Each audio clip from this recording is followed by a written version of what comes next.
Good morning, everybody. Welcome to Empathy, Trust and Competence, Learning and Practicing Skills for Public Sector Innovation. I'm really delighted today to have with me Jeffrey Tobias and Martin Stewart-Weeks. Good morning, gentlemen. Hello. Hi. Hi. I'll introduce both of them to you.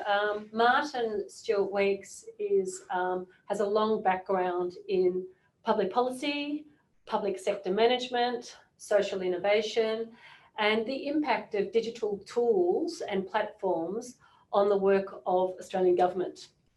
He's joining us today. We're thrilled to have him.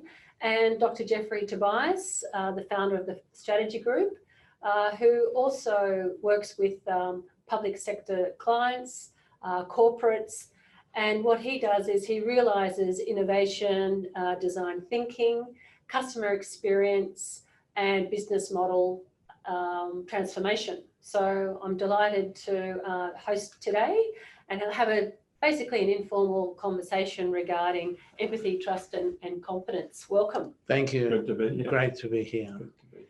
Look, I might just really jump in and set the tone about some of the recent challenges we've had. We've seen a lot of astonishing realignment towards trust. So I'm really interested, Martin, in terms of what's your take on this, and is this true? Well, it's true if we can believe the figures, and of course we always believe the figures. I think what we've witnessed in the last few months is a remarkable transition in the measured levels of trust and confidence that people have in their governments, both here and around the world, but particularly in this country, but as I say, in other countries as well. You know, a couple of months ago, or perhaps a little bit further than that, BC, before COVID, the Edelman Trust Barometer, which is one of the most interesting global attempts to measure levels of trust in a whole bunch of institutions, actually, including government, was recording, and it put out its report, I think in January, something like that, was recording some of the lowest levels of trust in government and the public sector they'd seen for many, many years, and perhaps not surprisingly. And yet all of a sudden, when they put out an April, I think it was April update, suddenly measures of trust, not only in Australia, some of these measures were in other countries, but in comparable countries, suddenly these measures of trust were going through the roof. And I'm thinking, wow, that's interesting. And I think largely it's a function of the ideas that we're developing and trying to tease out of it today. Generally speaking, governments work well when people have a sense that governments are engaged with and concerned about the things they're concerned about. We could call that empathy. Governments have always been good when they're doing their work and they start from an empathetic basis. But what's been happening through COVID is that's been the starting point. How are businesses coping? How are people coping? How are families coping? Let's start there and work backwards. Which is fantastic, isn't it? It's wonderful. It's wonderful. And of course, what that has then happened is that gets backed up by competence, because fine to be empathetic, but if you don't do a very good job responding to the crisis, then people are going to get slightly annoyed. So I think those two things together, an empathetic base and then real competence, under hugely intense pressure. I don't think we should underestimate what it must have been like in the centre of government right across this country. And the results have been pretty good. And strangely enough, levels of trust begin to go up, because the relationship between those two things, empathy and competence, yeah, I can trust these people. They know roughly what they're doing and they're trying to help me. It's pretty powerful. So I'm just interested in your view. You know, a lot of people pre-COVID-19 would have said that governments aren't empathetic to them. They're sitting in, Parliament House, they're sitting in Canberra, wherever. What do you think was the change? What was the thing that they went, we need to do this? If we're not empathetic, we won't succeed. Yeah. A couple of observations I'd make about that. Australia has a very, very strong track record of astonishingly effective response to disruption and emergency. We have a lot of practice, right? Bushfires and floods, just to name a couple. So we're actually quite good at it. And when that happens, what happens is that people start from the premise, we have to look after the people who are hurting and suffering most. When the emergency isn't there, a couple of things happen. One is government then gets a little bit distant. Government, as in the centre of government, gets a little bit distant from the front line. And that distance starts to open up a sense that government doesn't care. In fact, at the front line, Centrelink officers, schools, nurses, actually the care and the empathy is still there. Yeah. But what happens out of an emergency is that the rest of government, if you like, the central part of government tends to drift and go back a little bit into its shell, into its, 45th story offices, and it gets a bit far away. So this seems yeah. to be like a big moment and pressure for government to change. Do you think that this is sustainable? Do you think that governments can sustain the future in terms of trust? Yeah, this is the great question, right? We have a dividend here. I think we could perhaps use. I've used that language a bit myself recently with people. We seem to have a trust dividend. Question is two things: will it stay, or is it a bubble? Will it burst? And if we do have a dividend, how do we invest it? I think that's what you're supposed to do with dividends, right? That's the theory. You get this windfall, if you like. You earn yourself a dividend. And I think the question will come down to a number of things. Most particularly, it will come down to the things we want to talk about a bit this morning for a little while, which is how do you learn and practice some of the tools and techniques that will help you turn your dividend into real reform and real innovation. Because if we can do that, and if we can get much more of a sense of practice and comfort across the public sector with this kind of innovation and reform, then I think actually the trust dividend will grow.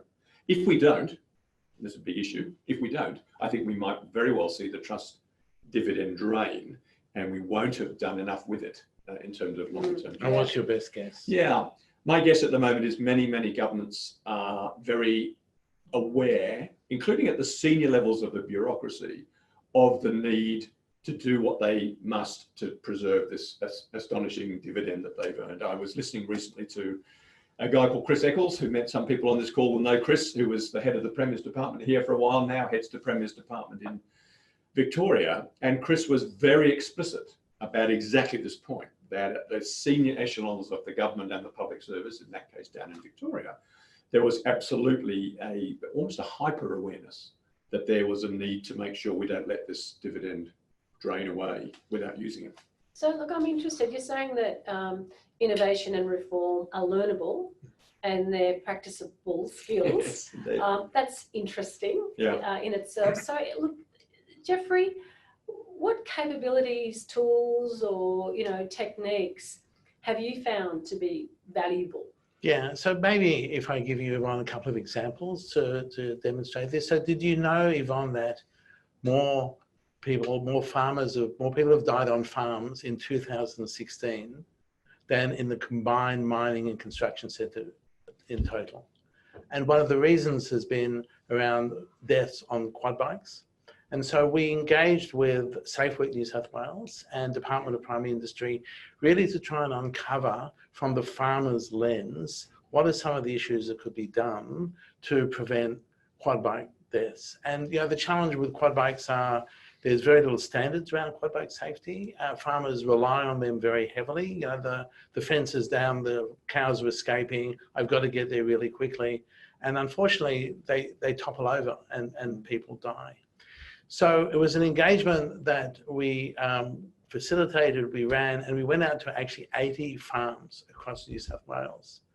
Lived with the farmers, spent time in their families, spent time in the middle of the night, jumping onto quad bikes and with them. That sounds like fun. Yeah, to just empathise. So if we look at empathy and competence as the two issues, starting with empathy around what is it from their lens? And I remember vividly a discussion with one of the farmers who said, I keep getting leaflets saying you have to wear helmets, right? You have to wear helmets. If you wear helmets, you'll be safe.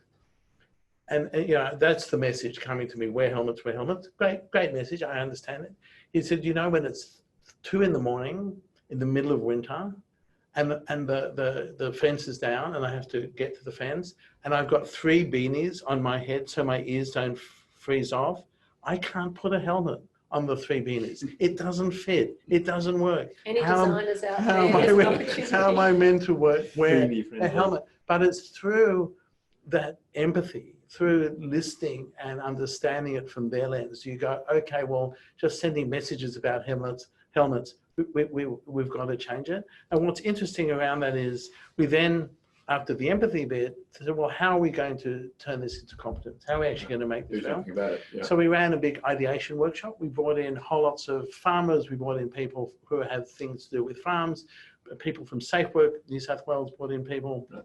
ran a big ideation workshop, came up with a bunch of hypotheses, came up with a bunch of solutions that we took back to the farmers and said, what do you think? How can this actually, can this actually work?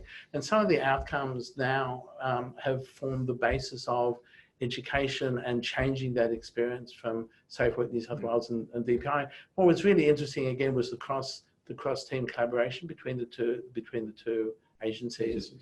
So that's one example of how empathy is vital and it can be learned. So this was relatively new for both DPI and actually really new for Safe Work New South Wales at the time.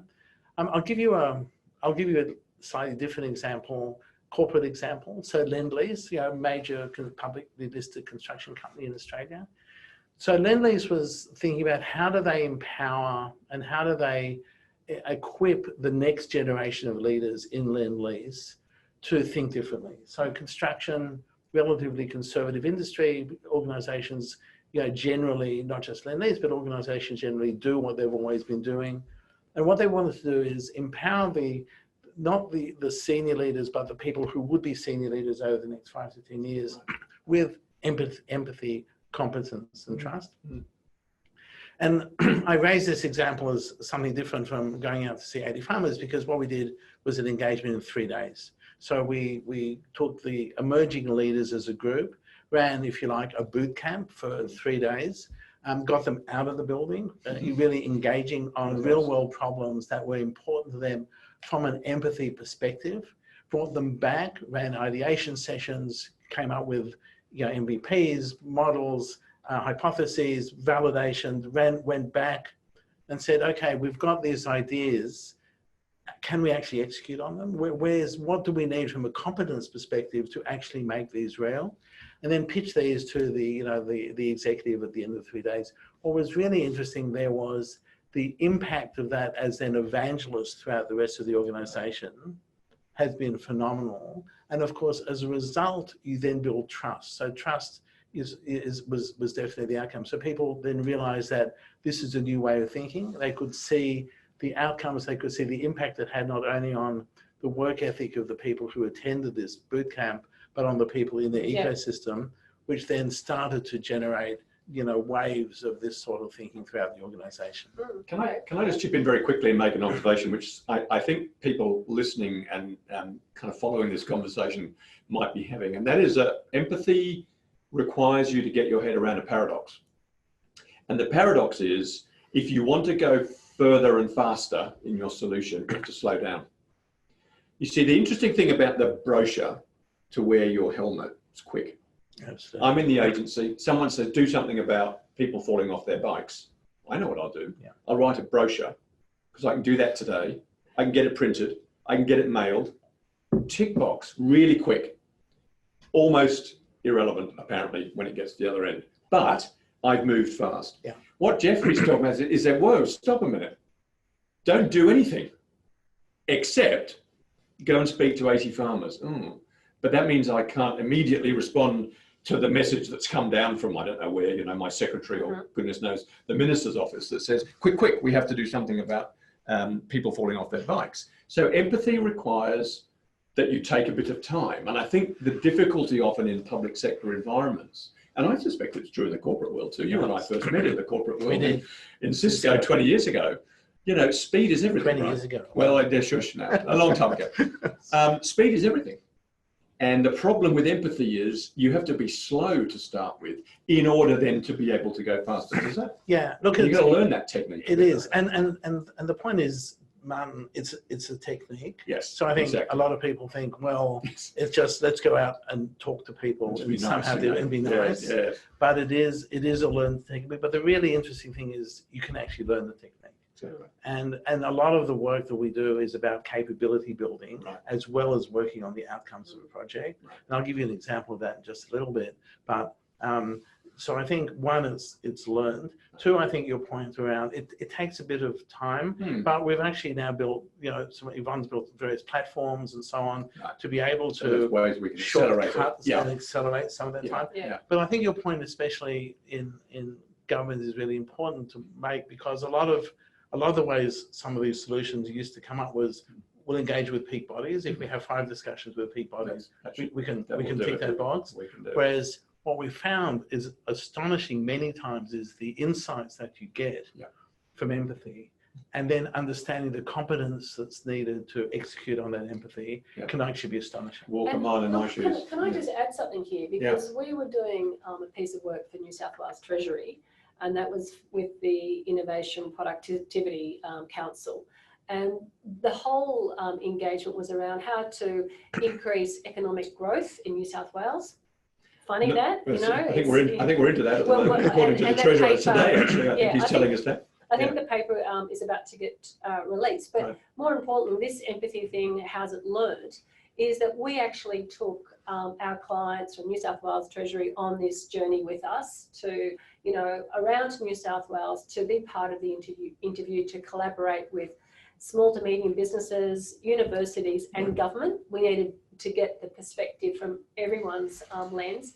And what was really interesting, what they were saying at the end of it was they really needed to hold back in some of these interviews. They wanted to interact and tell us why that wasn't the case, or tell us how that's not true, or what the government or the universities or whatever their point of view is.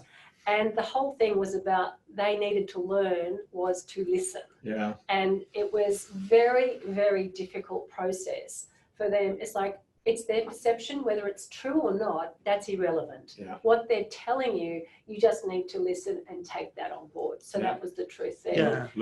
I mean, I think it's really interesting. I mean, we often find that people are very keen to jump to solutions. You know, I know because I understand how a farmer in New South Wales thinks. Well, you know what?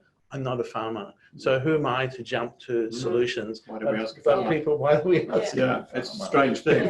I've got to say, sorry, my favourite anecdote, which if people have heard me speak before, I've used before, the current head of the Premier's Department here, Tim Reardon, who's done a great job, I think, over the last few months. When he was the head of transport, he was giving a presentation and he was talking to a room full of public servants, a bit like we are, virtual room full. And he said, you know, guys, he said, the problem with us as public servants is that we are, I'm now paraphrasing slightly, but I think I'm pretty much in the groove. We're trained to within an inch of our lives to go to meetings with draft answers. And we've got to go to meetings and situations with draft questions. He literally said that. I thought, wow, head of the Premier's, now the head of the Premier's Department. And I said, that's pretty much it. Just stop for a minute. You don't need to have an answer. You don't even, you can start a meeting. They do say you're not supposed to have a meeting in the public service until you know what the answer is. You know, don't call one. I think we've got to move past that. Well, just look, based on examples that have just been shared and your experience, Martin, you know, how do you see this value being adopted by government? You know, how do you see this? There's a couple of angles I've just been finding out for a completely different reason. I've been double checking some of the great stories that are emerging out of this state, actually. Always nice to say some nice things about New South Wales, but this is happening in other states too, about the way in which the COVID trust dividend is now engaging with the story of digital transformation. There is absolutely no doubt in my mind, apart from the fact that we've seen this astonishing transfer of wholesale ways of working now into online platforms. And that's going to ameliorate a bit, that's going to come back a bit, but it's never going to be the same, I think. But some of the things that this state is now doing around the use of data, around the use of making things like the state library more available virtually. Some of the stuff we're seeing around online prescriptions and telehealth, I'm thinking, you know, when you and I met 20 years ago at Cisco, we were banging on doors with doctors saying, this telehealth thing really should take off. And of course, everyone was saying, no, you can't do that because Medicare won't let you. Bingo, we fixed it. It's happened. So I think part of the dividend will be, as it connects with the digital transformation, that will take it a stage further. The other issue, and we may come and talk about this a little bit later, is leadership. I think what's interesting about what I heard Chris Eccles say in Melbourne the other day, well, I wasn't in Melbourne, obviously, but I heard him, is that as a leader of the public service in Victoria, it is on the top of his agenda about how we make sure we don't let this, we don't squib it, we don't miss the opportunity. That's not a bad first start, because what you're then going to start doing is you're going to start changing some of your work practices. You're going to meet differently. You're going to start spending some money differently. You're going to start looking for some skills, and you're going to start looking for people who can help build that practice and learning, so that you shore up to some extent, let's face it, the astonishing move we've made in 2 months. I mean, the speed with which we've moved is brilliant, but also dangerous. It is. Because it's so fast. Have we done the back work? So and this is where I think learning becomes so important. So just to build on what you've said, Martin, I think it's also forced us in many ways, and I think government has embraced this to actually go, well, if we can't make why can't we make the state library accessible? Why not? Why can't we get prescriptions delivered? Why can't we? It's not temporary. Let's do it. Exactly. Let's do it. Yeah. So it's forced us to there is an appetite reevaluate some models around how we've engaged in the past. Absolutely. I think to your point around, well, is there a danger in this? I think the risk, the thing we don't want to fall into is, let's build an app. Yeah, You know, sure. let's jump on technology because technology is the solution. Great We need point. to go back and go, well, let's go empathize. Let's really understand what's the problem to be solved. Yes. And let's not pretend we know what the problem to be solved is. No. And once we've really listened to the stakeholders, ideated, distilled down what is the problem to be solved, then let's use technology in its best shape and form to provide that. It's the same thing about speed, isn't it? Quick. We have We to come have up to with a do it. solution. That's right. Whereas in fact, slow might be a good way to start. Well, I'm sort of interested, we're talking about that there's this opportunity for, innovation skills and, to design and be pragmatic with them. But look, really, and I'm sort of interested, Jeffrey, in your perspective on this. That's okay saying that, but how do you actually embed it?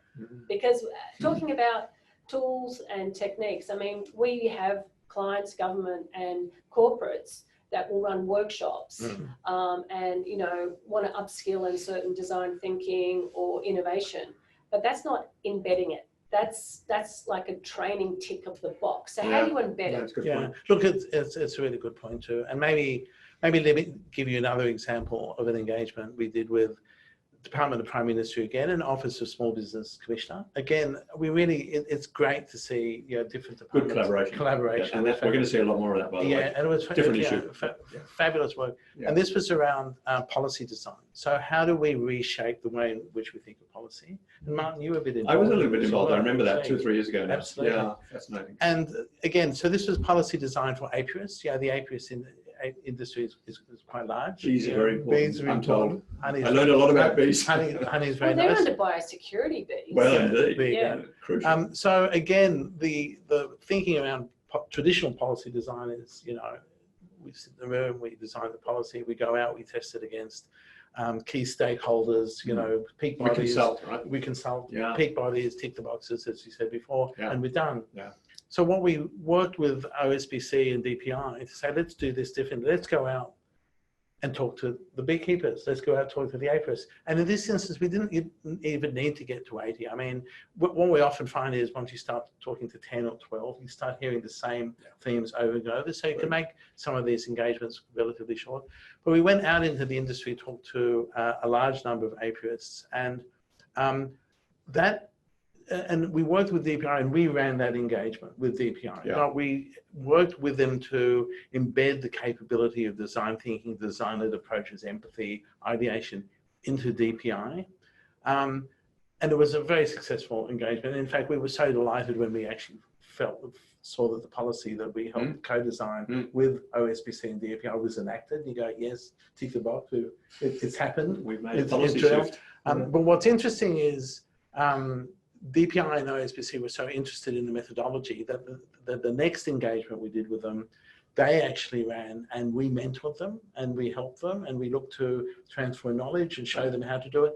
And in many ways, I laugh because we sort of did ourselves out of a job, because now what's happened is that capability has been embedded in DPI and the way policy is being designed. And for us, that's real success, where in fact we can actually have knowledge transfer to such an extent that people adopt it. And we see this many times, Yvonne, don't we? Where people then adopt the methodology and you've got to do it right. Often people think, oh no, we can do it. But you have to experience it right, You as have to opposed to just go to the workshop. So, Yeah. Which is a different issue. workshops, but the Yeah. best way we found to do this is take real projects and show, like I've talked to you about, where they're real projects that make a difference, and people go, that's different. How do we replicate that? How can we do that? Yeah. And I think I want some of that. I want some of that. Exactly. Yeah.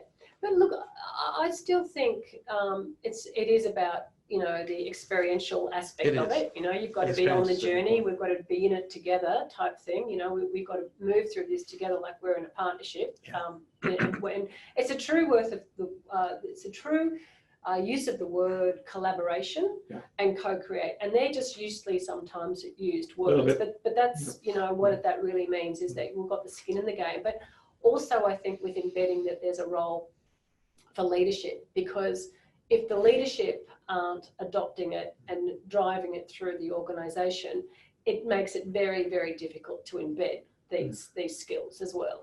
Yeah, let me give you. It's interesting you say that. You brought leadership up before. Yeah, I think, yeah, and that's a often, crucial you know, part. if leaders don't take this on board and actually, you know, there's a saying, you know, leadership is not about what you do when people see you. It's about what you do when people don't want you, when you can't be seen. And I think it's true. It needs to be embedded in the DNA.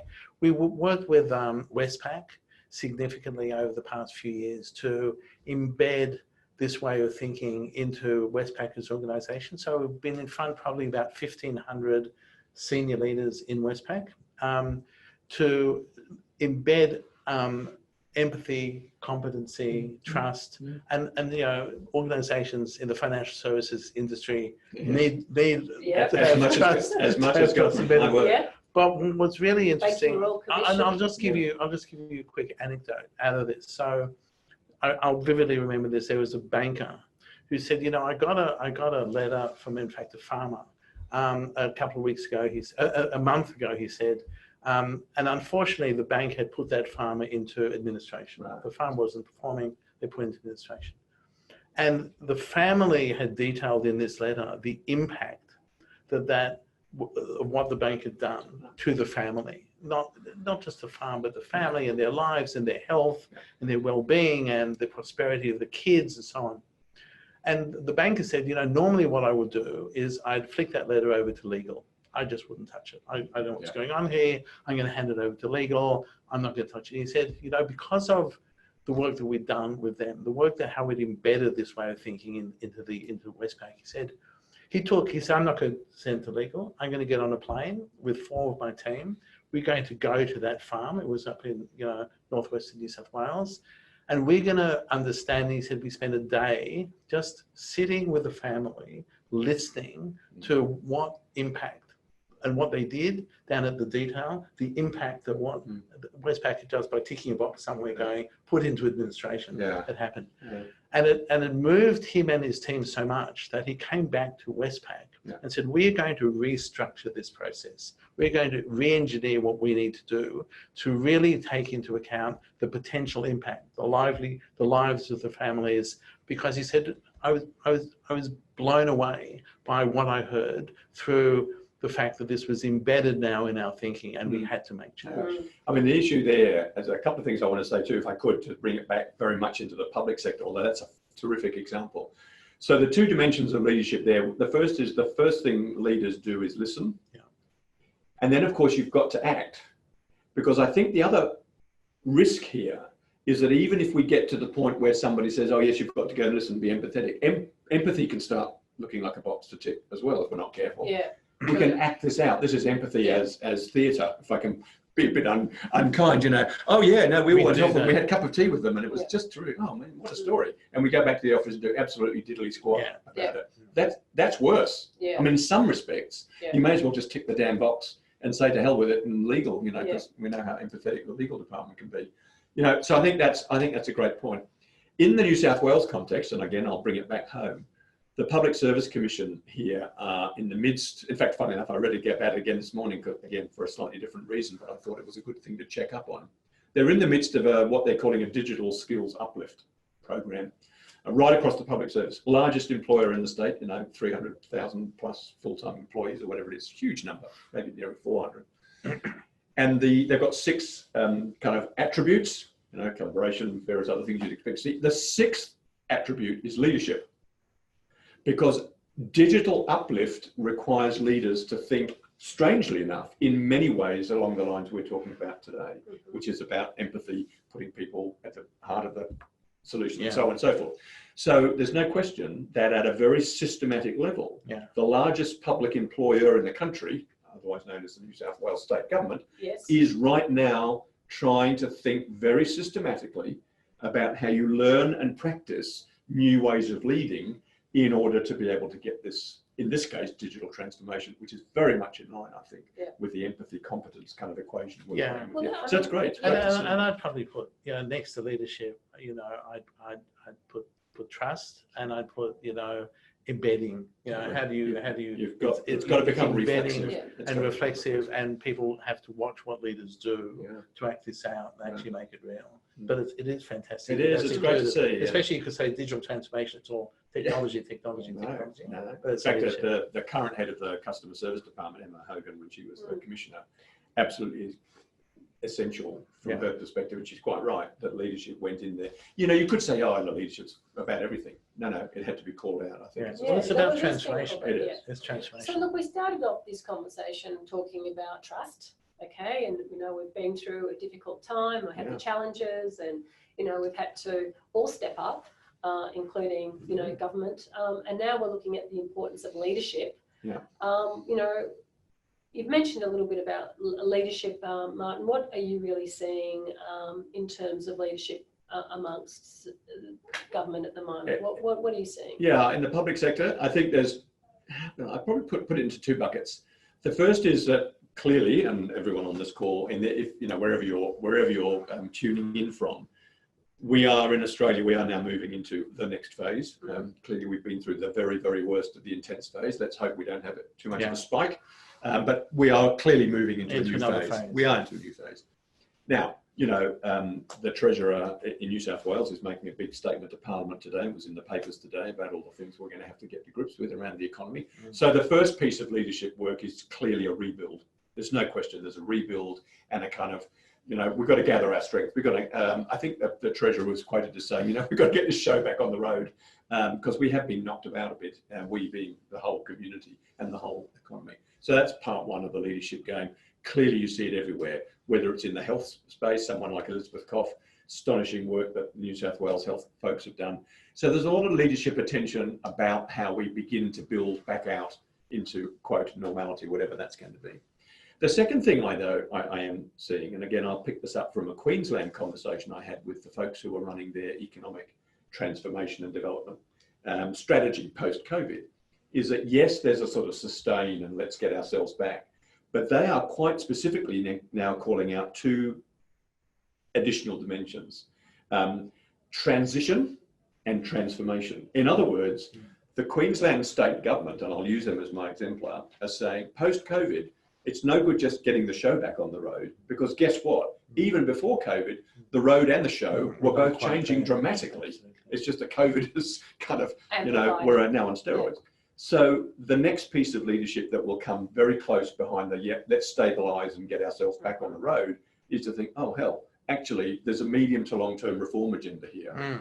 Reform equals innovation. And I'm seeing and hearing more and more evidence, and hopefully some of the folks who are listening into this conversation will have their own stories about how, wherever you look, the care sector, health, infrastructure, Prime Minister made his big announcements yesterday around that, some of the business supports, the economic and taxation agendas and so on. Now people are beginning to say, we want our leaders to start thinking about the reform and renewal agenda. So that's kind of where I'm beginning to see which is very reassuring. Yeah, it's really interesting because over the past few months, there are three pillars to what we do predominantly: innovation, customer centricity, and business model transformation. Yeah. And we're seeing much more of an interest in transformation. I think, how do we transform? It's another dividend, right? It's another dividend of the intensity of this crisis. But through innovation and putting the customer in the centre and really understanding what customer in the centre actually means. A lot of people talk about customer in the centre, customer is in the centre, but what it actually means. So transition from something that we've had into something different. So you're seeing that in your corporate clients as well? We're seeing across the board. We're seeing in government, we're seeing in corporate clients. It's encouraging. It is really encouraging. Because I think the risk is that we stay, and again, the PM and other people have been saying this, we've got to be a bit careful we don't stay in the bunker for too long. As they say, bunkers can suddenly feel quite safe places to be if you're not careful. Yeah. I've got to thank you, Martin and Jeffrey. I know I've got to sort of round this up now because we're going beyond our time, and I know that you probably have a few questions to ask as well. So we've been looking at empathy, trust and competence, and how the public sector can learn and embed these skills, and the role of leadership and the importance of leadership. And also, look, what's going to happen in the future? It's not just about now. COVID has given us the catalyst to change, so we should be taking that momentum and moving that forward. So I'm just going to check in now on my computer here and just see if there's some questions you'd like Jeffrey and Martin to answer. So chat amongst yourselves. That's right. Sure. Okay. Great. We've got this question here, and it's regarding the future. And it was a little bit in terms of how I was just really, winding that up a little bit. Is like, how do we ensure that we don't go back to the status quo? What do we need to do? What do we need to do to sustain this, I suppose? A couple of observations I'd make about that, and I think I'm beginning to see some evidence that, particularly in the public sector, this is happening. One of the things that makes empathy so powerful as a starting point, if you want to then align it with competence to earn trust, is that it forces you to bring the voice and the values of customers or citizens into the conversation right from the start. So one of the things I think we want to see is that this habit that we've suddenly, well, not suddenly, that's a little unfair. I think some of this was happening before COVID, but the habit that COVID has now entrenched, which is we've got to start from the premise about how do we take care of the people we need to take care of, whether it's literally people who are very sick, and, but also people who've lost their jobs and so on. That has to be our new kind of reflex. That has to be where we start our policy work, has to be where we start our regulatory reform work, has to be where we start our service design work. I think some of that was happening pre-COVID, but I think COVID has absolutely shown us the value of using that as your starting point. So I think one of the ways in which we can, I hope, see this start to become a reflex is that leaders, politicians as well, are going to have to constantly assume that that's where we're going to start our work. And look, if I could build on that. So I think what else we've seen, I think that's an excellent point. And building on that, what we've seen is taking the learnings from the empathy bit and doing things quickly and sort of rapid experimentation, which we, in the startup world that we're immersed in, that's what you have to do. Because if you don't do rapid experimentations, you run out of money, the lights literally turn off. So we've seen, I think, over the past 90, 120 days, we're going to do it. It may not be perfect, but we've got to get it out. And we have to get it out. And we're living with it. And we're living with it, and we'll might tweak it along the way. But this concept of let's not spend 2 years, 3 years agonizing over something. Let's take the learnings, get it out, run the experiment. Yes, I mean, JobKeeper may not have worked at all before we know. But it got out, it got tweaked along the way many times. That's fine. But I think there's a learning in that. And we see that a lot from the government sector, the corporate sector, the startup sector. We can't afford anymore to take 2 years, 3 years, 4 years to do something. No, I agree with that. Rapid. That will be interesting because speed and intensity is a feature of the kind of world in which we now have to operate. It's responsiveness, isn't it? Yeah, it is. And it gets back to the bushfires that you were saying before. Precisely, that's what happens too. There was empathy and there was trust and there was competence. And the same with COVID. If you don't respond, then it doesn't really sort of The real question, I think, for leaders in the public space, and this is a political issue, I think, as much as a bureaucratic one, is what kind of incentives and rewards are we going to surround our leaders and agencies with in order for them it's a very good point to do this work properly? Because to some extent, speed and intensity are great words and they're great attributes. But in many respects, almost everything in the public service, in some situations, works against that.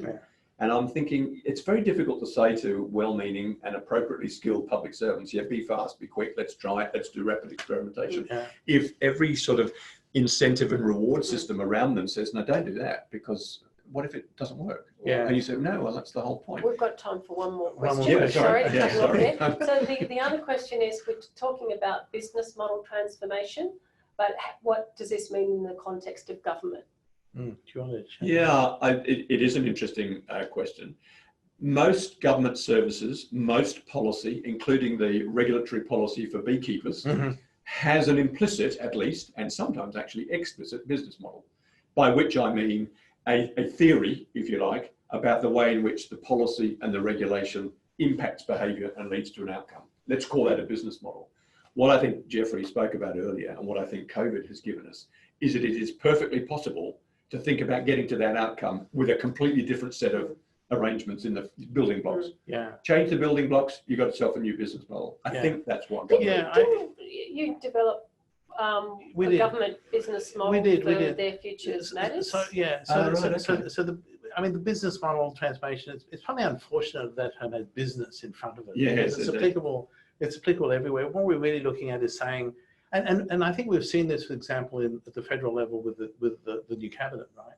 It's examining what is the foundations of what we're working with, and are those foundations relevant anymore in the transformed world, especially when you talk about transformation. Yeah. And looking and taking 2 steps back and saying, you know, it's not about the execution, get the execution, but are the fundamental blocks, the building blocks. So in a traditional model in the business model transformation is a single business model canvas. We've designed the government model canvas to specifically enable entities to look and say, what are the fundamental elements that we've had, and do these work now moving forward? It's all, sorry, go on. No, and actually seriously reflect. I mean, we've seen examples on taxi industry transformed by Uber, hotel industry transformed by Airbnb.